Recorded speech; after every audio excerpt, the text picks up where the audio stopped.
Em 1996, o simpósio sobre o código genético em Cold Spring Harbor era permeado pela sensação de que já tínhamos realizado tudo.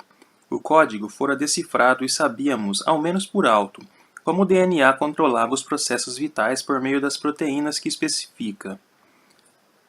Alguns dos veteranos decidiram que chegara a hora de ir além do estudo do gene. Francis Crick voltou-se para a neurobiologia e, não sendo da sua índole esquivar-se das grandes questões, decidiu tentar descortinar como o cérebro humano funciona. Sidney Brenner interessou-se pela biologia do desenvolvimento e concentrou-se num verme nematóide simples. A seu ver, precisamente por ser tão simples, essa criatura permitiria que os cientistas desvendassem as relações entre genes e desenvolvimento. Hoje, o verme, como é conhecido no ramo, é responsável por grande parte do que sabemos sobre o modo como os organismos são construídos. Sua contribuição foi reconhecida pela comissão do Prêmio Nobel em 2002, quando Brenner e dois outros intrépidos estudiosos do verme, John Salston, em Cambridge, e Bob Horvitz, no Massachusetts Institute of Technology, foram agraciados com o Prêmio de Fisiologia Medicina. Mas a maioria dos pioneiros da epopeia do DNA optou por continuar estudando os mecanismos básicos do funcionamento do gene. Porque certas proteínas são mais abundantes que outras, diversos genes são ligados apenas em células específicas ou momentos específicos da vida de uma célula. Como isso acontece? A célula de um músculo é muito diferente da célula do fígado, tanto em função como na aparência sob o microscópio. Mudanças na expressão do gene são responsáveis por essa diversidade e diferenciação celulares. Em outras palavras, as células musculares e as células hepáticas produzem grupos diferentes de proteínas. O modo mais fácil de produzir proteínas diferentes é controlar quais genes são transcritos em cada célula. Assim, algumas das chamadas proteínas de manutenção, housekeeping proteins, isto é, essenciais para o funcionamento da célula, como as envolvidas na replicação do DNA, são produzidas por todas as células. Afora elas, genes específicos são ligados em determinados momentos em determinadas células para produzir determinadas proteínas. Também é possível pensar o desenvolvimento, ou seja, o crescimento e transformação de um simples óvulo fertilizado em um ser humano adulto, de estarrecedora complexidade, como um enorme exercício de ligar e desligar genes. À medida que novos tecidos vão surgindo, conjuntos inteiros de genes precisam ser ligados e desligados. Os primeiros avanços de peso em nosso entendimento do ligar e desligar dos genes decorreram de experimentos realizados na década de 1960 por François Jacob e Jacques Monod, do Instituto Pasteur de Paris. Monod começara claudicantemente sua carreira científica. O pobre rapaz era talentoso em tantas áreas que teve dificuldade em se concentrar em uma só. Na década de 1930, passou uma temporada no Departamento de Biologia do Caltech sob T.H. Morgan, o pai da genética da mosca das frutas. Mas nem mesmo o contato diário com os garotos de Morgan, que já não eram tão imberbes assim, foi capaz de convertê-lo ao drosofilismo.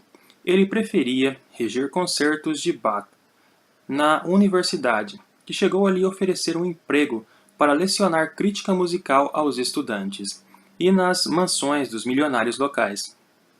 Só concluiu seu doutorado em 1940, na Sorbonne, em Paris, quando já estava profundamente envolvido na resistência francesa. Num dos poucos casos de cumplicidade entre biologia e espionagem, Monod escondeu documentos secretos vitais no vão oco do osso da perna de um esqueleto de girafa em exposição diante de seu laboratório. Com o recrudescimento da guerra, aumentava a sua importância na resistência, e com ela sua vulnerabilidade aos nazistas. No dia D, desempenhou um papel importante, facilitando o avanço dos aliados e estorvando a retirada dos alemães. Jacob também participou do esforço de guerra, fugiu para a Grã-Bretanha, juntou-se ao exército livre francês, serviu no norte da África e participou da invasão do dia D. Pouco depois, quase foi morto por uma bomba. 20 estilhaços foram retirados de seu corpo, mas até hoje ele ainda guarda outros 80. Seu braço ficou lesado e os ferimentos puseram fim à sua ambição de tornar-se cirurgião. Inspirado, como tantos outros da nossa geração, pelo livro O que é a Vida, de Schrödinger, ele foi se direcionando para a biologia. Seus esforços para juntar-se ao grupo de pesquisadores de Monod, porém, foram repetidamente rechaçados. Até que, após 7 ou 8 tentativas, segundo o relato do próprio Jacob, o chefe de Monod, o microbiologista André Lwoff, aceitou em junho de 1950. Sem que eu tivesse uma chance de lhe expor novamente quais eram meus desejos, minha ignorância, minha ansiedade, Lwoff declarou: como você deve saber, nós descobrimos a indução dos prófagos, isto é, como ativar o DNA bacteriófago incorporado ao DNA da bactéria hospedeira. Ah, retruquei, tentando dar um tom de extrema admiração. Mas pensando comigo mesmo, que diabos é um prófago? Ele então perguntou: você estaria interessado em trabalhar com fagos? Gaguejando respondi, que era exatamente o que eu pretendia. Ótimo, apareça por aqui no dia 1º de setembro.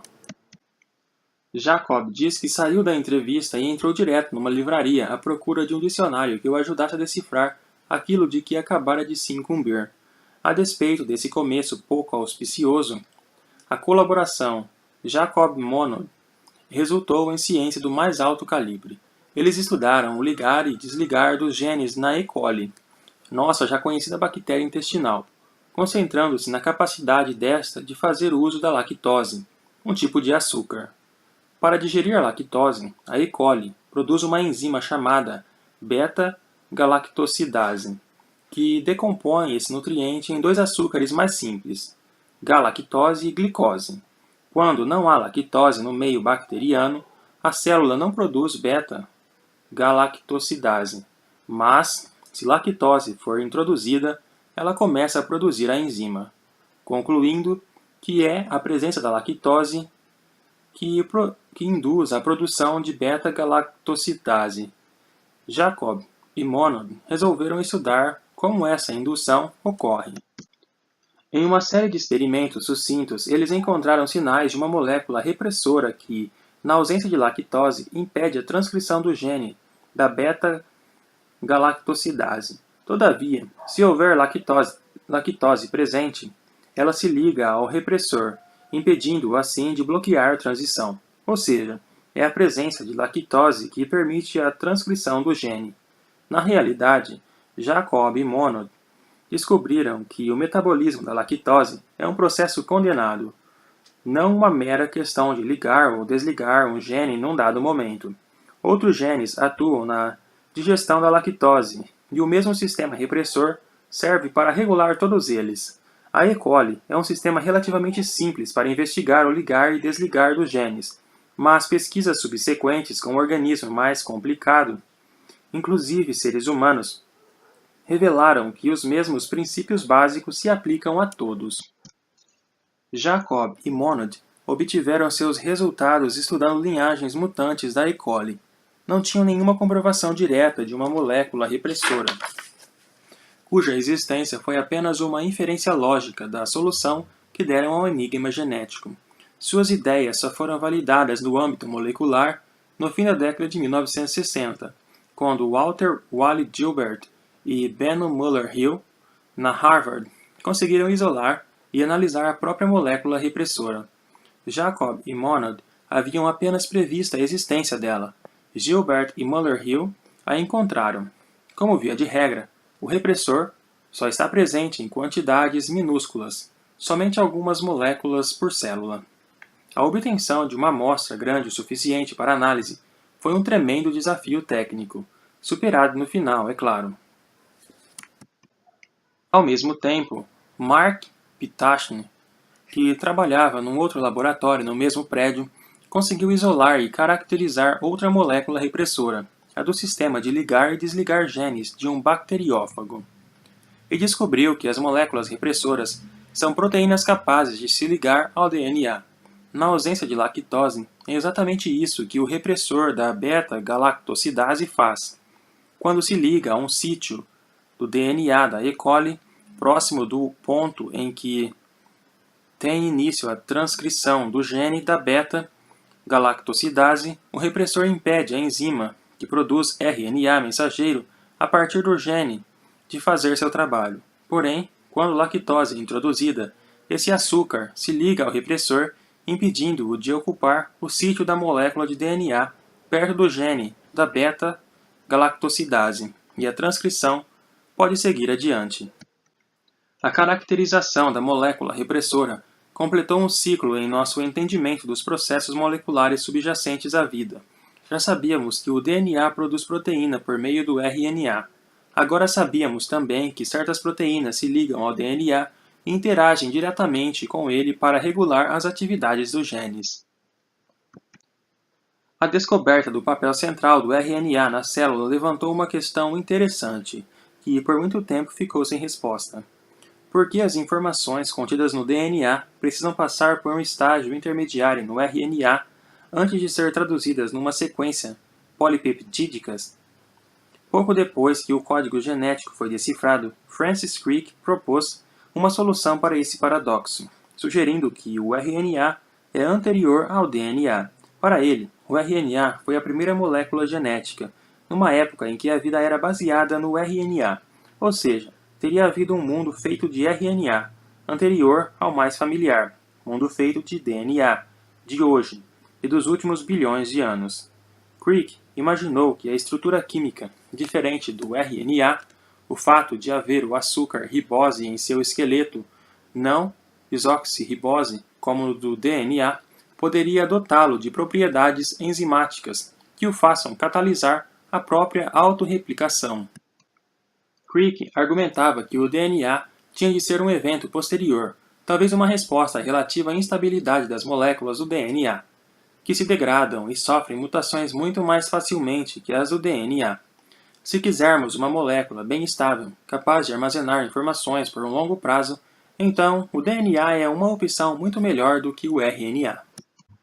As ideias de Crick sobre um mundo feito de RNA anterior ao aparecimento do DNA passaram praticamente despercebidas até 1983, quando Tom Sack, na Universidade do Colorado, e Sidney Altman, em Yale, mostraram, independentemente, que as moléculas de RNA possuem de fato propriedades catalíticas. Uma descoberta que lhes conferiu o Prêmio Nobel de Química em 1989. Comprovações ainda mais evidentes nesse mundo prévio feito de DNA surgiram uma década depois, quando Harry Noller, na Universidade da Califórnia, em Santa Cruz, mostrou que a formação de ligações peptídicas que mantém aminoácidos unidos em proteínas não é catalisada por nenhuma das 60 proteínas diferentes associadas ao ribossomo, o sítio da síntese proteica, e sim pelo RNA. Ele chegou a essa conclusão eliminando todas as proteínas do ribossomo e constatando que, mesmo assim, este ainda conseguia formar ligações peptídicas. Uma análise requintada e detalhista da estrutura tridimensional do ribossomo, levada a cabo por Noller e outros, mostra o porquê as proteínas estão espalhadas por toda a superfície, longe do cerne do ribossomo, onde tudo acontece. Inadvertidamente, essas descobertas resolveram o problema ovo ou galinha da origem da vida. A suposição prevalecente, segundo a qual a forma original de vida teria sido uma molécula de DNA, implicava uma contradição inescapável. O DNA não é capaz de formar a si próprio. Proteínas são necessários para tal. Mas então, o que veio antes? As proteínas que não possuem nenhum meio conhecido de duplicar informações, ou o DNA, que pode duplicar informações, mas apenas na presença de proteínas. O problema era insolúvel. Não pode haver DNA sem proteínas, nem proteínas sem DNA. O RNA, porém, sendo o equivalente do DNA, pode armazenar e replicar informações genéticas, e também o equivalente das proteínas pode catalisar reações químicas cruciais, fornecia uma resposta. Na realidade, num mundo feito de RNA, o problema do ovo e da galinha simplesmente desaparece. O RNA é, ao mesmo tempo, o ovo e a galinha. O RNA é uma relíquia do processo evolutivo. Quando a seleção natural resolve um problema, ela tende a se ater a essa solução, como se adotasse a máxima: não se mexe em time que está vencendo. Em outras palavras, na ausência de pressões seletivas para mudar, os sistemas celulares não inovam e, portanto, guardam muitas marcas do passado evolutivo. É possível que um processo transcorra de determinada maneira simplesmente porque foi assim que ele evoluiu, não por ser a melhor e mais eficiente maneira de realizar algo. A biologia molecular percorreu um longo caminho nos 20 primeiros anos após a descoberta da dupla hélice. Conseguimos compreender o mecanismo básico da vida e adquirimos até uma vaga noção de como os genes são regulados. Mas, nesse período, tudo o que fizemos foi observar. Éramos naturalistas moleculares para quem a floresta tropical era célula. Tudo o que podíamos fazer era descrever o que víamos. Chegara, porém, a hora de começarmos a agir. Menos observação e mais ação. A perspectiva de intervir, de manipular coisas vivas, nos atraía. O advento das tecnologias de DNA recombinante e, com elas, a capacidade de criar moléculas de DNA sob medida, tornaria tudo isso possível.